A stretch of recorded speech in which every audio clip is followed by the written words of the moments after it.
ओम श्री गणेशाय नमः। जय श्री बालाजी। मैं सुचिता त्रिपाठी में चैनल 700 स्टूडियो में आप सभी का दिल से स्वागत करती हूँ। आज बात करेंगे मिथुन राशि फल। अगस्त 2025 का महीना कैसा रहेगा मिथुन राशि वालों के लिए। ग्रहों का जो गोचर है वो किस तरह का फल देगा, इस राशिफल में हम डिस्कस करेंगे। आपका हेल्थ, फैमिली लाइफ, इसके साथ साथ life, education, business and job, career के बारे में। तो सबसे पहले ग्रहों की पोजीशन देखते हैं। और इसके साथ साथ आपको बता दूं कि हम कई बार ये देखते हैं कि ग्रहों की पोजीशन तो बहुत अच्छी है, हमें बहुत अच्छा इफेक्ट मिलना चाहिए, पर नहीं मिल रहा होता है। उसके पीछे क्या वजह होती है। एंड कभी कभी ग्रह अशुभ अवस्था में होने के बाद या अशुभ गोचर में होने के बाद भी बहुत शुभ फल दे रहे होते हैं। उसके पीछे क्या रीजन होता है, इस चीज को मैं वीडियो के अंत में आप लोगों के साथ डिस्कस करूंगी। साथ में कुछ अचूक उपाय जो मैलेफिक प्लेनेट के मैलेफिक इफेक्ट को कम कर सके एंड बेनिफिक प्लेनेट के बेनिफिक इफेक्ट को बढ़ा सके, उस का भी चर्चा लास्ट में करेंगे। और व्रत और त्योहार इस महीने में जो पड़ने वाले हैं।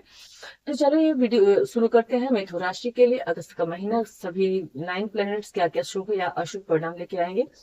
तो गुरु और शुक्र जो है, गुरु आपके 7th और 10th भाव के लॉर्ड होके आपके लग्न में ही बैठे हुए हैं। ये एक शुभ अवस्था है। शुक्र जो है वो आपके व्यय स्थान के और पंचमेश होके आपके लग्न में बैठे हुए हैं। इसके साथ साथ सूर्य यहाँ पे है कर्क राशि में, जो कि 17 अगस्त को राशि परिवर्तन करके यहाँ पर आ जाएंगे अपनी स्वराशि में। बुध आपके लग्न और चौथे भाव के स्वामी होकर सूर्य के साथ दूसरे घर में बैठे हुए हैं। थर्ड हाउस में केतु है एक, और 9th हाउस में राहु बैठे हुए हैं। फोर्थ हाउस में 6th हाउस और 11th हाउस के लॉर्ड मंगल बैठे हुए हैं।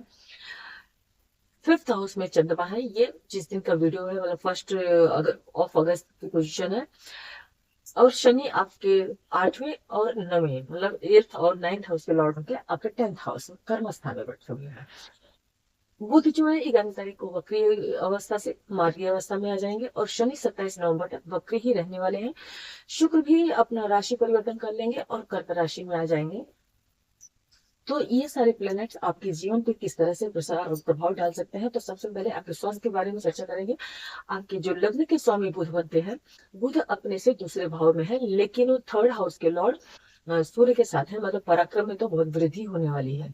लेकिन हमें अभी सबसे पहले क्या देखना है, हेल्थ देखना है। तो शनि की दृष्टि आपके द्वादश स्थान पे है, 10वें में बैठ के वो दूसरे स्थान को देख रहे हैं। ये 8वें घर के भी मालिक बनते हैं। इसके साथ साथ सूर्य आपके 3rd हाउस के लॉर्ड होके अपने से 12वें में जाके बैठे हुए हैं आपके 2nd हाउस में। राहु की दृष्टि आपके लग्न के ऊपर ही है, आपकी राशि के ऊपर ही है। आप इसको चंद्र राशि और लग्न राशि दोनों से ही देख सकते हैं। तो आपको हेल्थ से जुड़ी कुछ न कुछ समस्या आने के चांसेस है, क्योंकि मंगल जो है यहाँ पर बैठ के मेष राशि को भी इफेक्ट करें, जो कि 6th सस्टेश में है। तो मेंटल टेंशन, एंजाइटी, घबराहट, परेशानी, नींद न आना, स्लीपिंग डिसऑर्डर, प्लस हेल्थ के ऊपर कुछ न कुछ खर्चा, आंखों से जुड़ी समस्याएं या मुंह में, गले में छाले या स्किन आदि से जुड़ी परेशानी का सामना आपको करने को मिल सकता है। तो अपने हेल्थ को लेके काफी केयरफुल रहें। थोड़ा सा ध्यान, योगा, मेडिटेशन और पानी अत्यधिक पिए। और खाने पीने में मिर्च मसाले वाले सामान का यूज ना करें। इसके बाद अगर के अगर यहाँ पे बार बार घर पीड़ित हो रहा है, तो मैं ये भी कह सकती हूँ कि आपको पैरों आदि में, चूंकि 10th हाउस में शनि भी है जो कि अष्टमेश है, तो घुटने आदि के दर्द की समस्या भी हो सकती है। अगर की एज आपकी ज्यादा है तो आपको यहाँ पर 4th हाउस में बैठे संश्लेष मंगल जो है शनि से दृष्ट होकर, जो कि शनि अष्टमेश है 8वें घर से, हम बहुत लंबी बीमारी का 6ठे घर से हम बीमारी की स्टार्टिंग का बात करते हैं। तो ये अपने घर से एकादश गए हैं, तो रोग, ऋण, शत्रु, रोग का अपने से एकादश, एकादश किसी भी प्लेनेट का एकादश में जाना अपने से मतलब उस चीज को गेन कराता है। तो क्या गेन हो रहा है यहाँ पे, आपकी बीमारी बढ़ सकती है, आपको हार्ट से जुड़ी कुछ समस्या आने के चांसेस बनते हैं। इसके साथ हाई बीपी, ये परेशानी भी हो सकती है। अगर की एज आपकी ज्यादा है तो अपने हेल्थ का विशेष ध्यान रखें, क्योंकि यहाँ पर सर्जरी आदि के भी योग बनेंगे। इसके बाद अगर की बात करते हैं आपकी फैमिली लाइफ की। फैमिली लाइफ को अगर आप देखने जाएंगे तो 2nd हाउस देखेंगे, जो हमारा कुटुंब है। 4th हाउस हम अपने घर के सुख को देखेंगे। 5th हाउस हम अपने संतान को देखेंगे। 7th हाउस हम अपने स्पाउस को देखेंगे। एंड 4th अपने माता पिता, माता के स्थान को। एंड 9th में फादर के स्थान को देखेंगे। घर में मतलब सभी लोग रहते हैं, तो घर के हर सदस्य के हिसाब से प्लेनेट क्या असर दे सकता है, इस चीज का विशेष ध्यान रखना है। अब 3rd हाउस के लॉर्ड वहां पे केतु बैठे हैं, अपने से 12वें गए हैं। छोटे भाई बहनों के साथ वैचारिक मतभेद हो सकती है। अपनी वाणी पे थोड़ा सा आपको क्रोध पे और वाणी पे कंट्रोल रखने की जरूरत पड़ेगी। इसके बाद अगर कि आप देखेंगे फोर्थ हाउस में, फोर्थ हाउस से आप अपनी माता का विचार करते हैं, और नाइन्थ हाउस से अपने पिता का विचार करते हैं। तो फोर्थ से सेकंड में तो कोई प्लेनेट नहीं है शनि के, वो सॉरी चंद्रमा के अलावा, लेकिन फोर्थ से सेवंथ में शनि बैठे हुए हैं। जैसे हमारे लिए सेवंथ हमारा मारक स्थान होता है, वैसे फोर्थ हाउस माता के लिए सेवंथ स्थान उनके लिए मारक स्थान होता है। प्लस यहाँ पे फादर के सेकंड में शनि है और फादर के सेवंथ हाउस में केतु है। तो फादर को हेल्थ से जुड़ी, घुटने से जुड़ी, पैरों पैरों से जुड़ी या आंखों से जुड़ी समस्या होने के चांसेस है। उनकी हेल्थ को लेकर विशेष सावधानी बरतने की जरूरत है।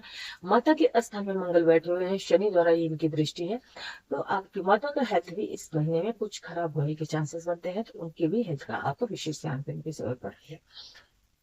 इसके बाद बात करेंगे संतान की। संतान के जो हाउस के लॉर्ड है शुक्र, शुक्र यहाँ पर पंचमेश और द्वादशेश होकर आपके लग्न में बैठे हैं। संतान के एजुकेशन पे या संतान की बीमारी पे किसी न किसी तरह के खर्चे होने की आपको चांसेस बनेंगे, क्योंकि इनके ऊपर फिफ्थ हाउस जो है आपका राहु से पीड़ित है।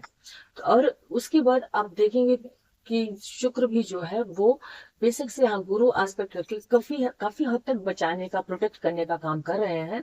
लेकिन कभी कभी अगर कि बच्चे को कोई हेल्थ इशू छोटे मोटे भी आते हैं तो उनका विशेष ध्यान रखने की जरूरत है, क्योंकि शुक्र यहाँ पे हॉस्पिटल और व्यय स्थान के भी स्वामी बनते हैं। तो पर इसके बाद अगर बात करें मैरिड लाइफ की, मैरिड लाइफ की जो हाँ यहाँ पे लव अफेयर आदि की भी साथ में चर्चा करते हैं। यहाँ के स्वामी जो है लग्न में है, द्वादश भी है, लग्न जो है राहु से पीड़ित है। तो कभी कभी आपको एक दूसरे के ऊपर छोटा मोटा लड़ाई झगड़ा, छोटा मोटा आपकी वाणी की वजह से थोड़ा कॉन्फ्लिक्ट हो सकता है, थोड़ा वहम शंका आ सकता है। अदरवाइज अगर ये रिलेशन आपका मतलब थोड़ा सा चल गया, मतलब जब तक शनि वक्री अवस्था से मार्गी नहीं होते, तो उसके बाद यह रिलेशन जो है मैरिड लाइफ में चेंज होने के चांसेस बनते हैं। उसके बाद बात करेंगे आपके जो लोग अविवाहित हैं उनकी मैरिड लाइफ का। तो आपके सेवंथ के लॉर्ड जो है गुरु, वो लग्न में बैठे अपने खुद के घर को देख रहे हैं। ये बहुत अच्छी अवस्था है। जैसे वो फिफ्थ को देख रहे हैं वैसे वो 11th को देख रहे हैं, साथ में यहाँ पे देख रहे हैं। तो मंगल की दृष्टि, शनि की दृष्टि और केतु की दृष्टि से इफेक्टेड है। इसके साथ साथ मंगल सस्टेज की दृष्टि से अफेक्ट है उनका, 12वें के घर के स्वामी शुक्र से एस्पेक्टेड है। तो कहीं न कहीं मैरिड लाइफ में तनाव, थोड़ी बहुत टेंशन, थोड़ा बहुत आपस में जिसको बोलते हैं मनमुटाव या वाद विवाद होने के चांसेस हैं। हालांकि जब सूर्य अपनी राशि परिवर्तन कर लेंगे तो सेकंड हाउस वाणी का स्थान जो है वो आपका क्लियर हो जाएगा, और उसके बाद बुध भी जब मार्गी अवस्था में हो जाएंगे तो आप अपनी वाणी पे कंट्रोल करने में सक्षम रहेंगे। लेकिन उसके बावजूद भी मैं कहूंगी जब तक मंगल यहाँ पे स्थित है, तो एक साथ किसी भी घर के ऊपर एक साथ अगर 3 से ज्यादा मैलेफिक इफेक्ट आ जाते हैं तो वो नेगेटिव ही रिजल्ट देता है। तो यहाँ पर आप देख सकते हैं सेक्स की सक्सेस का, साथ में केतु का, फिर उसके बाद शनि का और द्वादशी से एस्पेक्टेड है। लेकिन गुरु कहीं ना कहीं बचाने का प्रयास करेंगे। मैरिड लाइफ की मधुरता को बनाए रखने के लिए आपको स्वयं भी बहुत प्रयास करने की जरूरत है। तो एक दूसरे का विशेष ध्यान रखें, छोटी मोटी बात विवाद को टालने का प्रयास करें। उसके बाद बात करते हैं उन बच्चों की जो पढ़ाई कर रहे हैं, जो एजुकेशन ले रहे हैं। तो जो स्टूडेंट आ रही हैं, स्टूडेंट के लिए क्या रहेगा, सिक्स्थ हाउस से कंपटीशन आदि का विचार करते हैं। सस्टेज जो है आपके अपने से एकादश का है, ये स्टूडेंट्स के लिए स्पेशली बोल रही हूँ। यहाँ पर आपके फिफ्थ के लॉर्ड बुद्धि विवेक ज्ञान के जो मालिक हैं शुक्र आपके लग्न में बैठे हैं, वो द्वादशीस है। आप कंपटीशन आदि के लिए अगर बाहर जाना चाहते हैं, आपका विदेश जाने का प्लान है, तो लग्नेश के ऊपर लॉन्ग ट्रेवल के हाउस में राहु की स्थिति है। आप अगर बाहर जाने का ट्राई कर रहे हैं तो आज आप जा सकते हैं। बुध के मार्गी होने तक आपको पेपर के कार्यवाही में थोड़ी बहुत परेशानी आने के चांसेस बनेंगे। लेकिन उसके बाद भी मैं ये कहूंगी कि एजुकेशन के लिए स्थिति आपकी अनुकूल है, क्योंकि सूर्य भी अपनी राशि परिवर्तन करके थर्ड में आ जाएंगे। तो आपके और उसके साथ साथ बुध भी अपने मार्गीय अवस्था में हो जाएंगे, तो आप अपने बुद्धि विवेक का यूज कर पाएंगे, पराक्रम का यूज कर पाएंगे। एंड एजुकेशन के लिए ये स्थिति अच्छी है। जुपिटर से एस्पेक्टेड है, जुपिटर का एस्पेक्ट जो है राहु के ऊपर भी है। तो थोड़ा बहुत मन में उथल पुथल होगा, तो थोड़ा बहुत ऊपर नीचे लगा रहता है, उससे इतना ज्यादा इफेक्ट नहीं पड़ता है। उसके बाद अगर की बात करें बिजनेस की, तो बिजनेस हाउस को आप देख ही रहे होंगे कि 7th हाउस से ही बिजनेस का व्यापार मतलब बिजनेस का भी विचार किया जाता है। इसमें 6th के हाउस मंगल का एस्पेक्ट, फिर अष्टम और 9th के हाउस के शनि का एस्पेक्ट, द्वादश के स्थान के शुक्र का एस्पेक्ट, केतु का एस्पेक्ट। तो बिजनेस आदि आप करते हैं तो कागजी कार्रवाई में बहुत सावधान रहें, बहुत सोच विचार कर निर्णय लें। आपको बिजनेस आदि में धोखा न मिले, इसके लिए अपने घर के बड़े बड़े बुजुर्गों के साथ सलाह मशवरा करके तब डिसीजन लें। और जब तक बुध और शनि वक्री है तब तक कोई बड़ा डिसीजन न ले तो आपके लिए ज्यादा बेहतर रहेगा। जॉब की बात करें तो जॉब हाउस के लॉर्ड जो बनते हैं ये मंगल बनते हैं अपने, और मंगल जो है आपके लाभ भाव के भी स्वामी है, ये यहाँ पर बैठे हुए हैं। तो मंगल यहाँ से लाभ स्थान से 6 गए हैं, प्लस यहाँ से आप देखोगे तो यहाँ से एकादश हाउस में गए हैं। अष्टमेश और भाग्येश शनि से दृष्ट है, मतलब अष्टमेश से दृष्ट है। इट मीन्स कि थोड़ी सी हर्डल्स, थोड़ी सी परेशानी के बाद आपको कार्य क्षेत्र में सही रिजल्ट देखने को मिल सकता है, क्योंकि ये आपके भाग्य के स्वामी भी हैं। लेकिन हर्डल्स, प्रॉब्लम्स आएंगी। जहाँ पे आपका जॉब है, जहाँ पे आप जॉब करते हैं, वहां पे आपको अपने क्रोध पे नियंत्रण रखने की जरूरत है। लड़ाई झगड़े का माहौल बने अगर के तो आपको थोड़ा शांत रहने की जरूरत है। अदरवाइज वर्क प्लेस पे लड़ाई झगड़े के भी योग बनते हैं, आपकी जॉब छूट सकती है। फिर उसके बाद दूसरी जॉब मिलने में आपको थोड़ा सा कठिनाई का भी सामना फेस करने को मिल सकता है। इसके लिए आपको थोड़ा सा अपने क्रोध पे नियंत्रण रखने की जरूरत पड़ती है। अब बात कर लेते हैं व्रत और त्योहार की। इस महीने में एकादशी जो है 5 और 19 तारीख को है, प्रदोष का व्रत 6 और 20 तारीख को है, रक्षाबंधन पूर्णिमा जो है वो 9 और 9 अगस्त को है, कृष्ण जन्माष्टमी 15 अगस्त को है, अमावस्या 22 अगस्त को है, महालक्ष्मी राधाष्टमी व्रत 31 को है। अब मैं आप सभी से बोल रही थी, कभी कभी गोचर में प्लैनेट बहुत शुभ फल देने लायक दिखते हैं पर वो शुभ फल नहीं दे पाते, या अशुभ फल देने लायक दिख रहे होते हैं पर वो बहुत शुभ फल दे जाते हैं। उसके पीछे जो रीजन है, हम लोग गोचर वश गोचर देखते हैं और गोचर वश अपना जो विचार होता है वो सामने आपके रखते हैं। लेकिन आपकी कुंडली की महादशा, अंतरदशा, प्रत्यंतरदशा पहली चीज मैटर करती है। और दूसरी बात, हमेशा हमारे 9 प्लैनेट में आप कोई भी क्लासिक बुक उठा के देखेंगे, सब जगह वेद और विपरीत वेद का उदाहरण दिया गया है। मतलब इसका ये होता है कि अगर के प्लेनेट जैसे सूर्य, राहु, केतु के लिए 3, 6, 10, 11 की स्थिति बहुत अच्छी मानी गई। इन हाउसेस में अगर यह है तो बहुत शुभ परिणाम देने के लिए बाध्य होते हैं। लेकिन अगर के ये अवेश चंद्र राशि से ही आपको देखना है। अगर के 3rd के सामने 9th में कोई प्लेनेट आ जाए, 6 के सामने 12th में कोई प्लेनेट आ जाए, 10th से 4 में कोई प्लेनेट हो जाए, और 11 में कोई सूर्य, राहु, केतु है और 5वें में कोई प्लेनेट आ जाए, तो वो अपने शुभ फल को देने में असमर्थ हो जाते हैं। तो यहाँ पे सूर्य आपके दूसरे भाव में है। जब सूर्य यहाँ से 3rd हाउस में गोचर करेंगे तो उस टाइम पे 9th हाउस में राहु की स्थिति होने की वजह से सूर्य अपने अच्छे प्रभाव को देने में सामर्थ्य रखेंगे। उनकी शुद्धता में कोई कमी नहीं आएगी। अभी फिलहाल जब तक सूर्य 2nd हाउस में है, तो 2nd हाउस में वो बुध के साथ है, इसलिए बहुत ज्यादा प्रॉब्लम नहीं क्रिएट कर पाएंगे। उसके बाद बात करते हैं बुध की। तो बुध आपके 2nd हाउस में है और 2nd हाउस में बुध का होना बहुत अच्छा माना जाता है। उसके बाद केतु जो है आपके 3rd हाउस में है, 9th हाउस में आपके राहु है। 9th हाउस में राहु की स्थिति अच्छी नहीं होती है। कभी कभी आपके भाग्य में थोड़े जो लॉन्ग ट्रेवल आदि आप करते हैं उसमें परेशानी का कारण बनती है। मंगल आपके 4th हाउस में है। 4th हाउस में मंगल को बहुत अच्छा नहीं माना गया है। मंगल जब 4th हाउस में है तो मंगल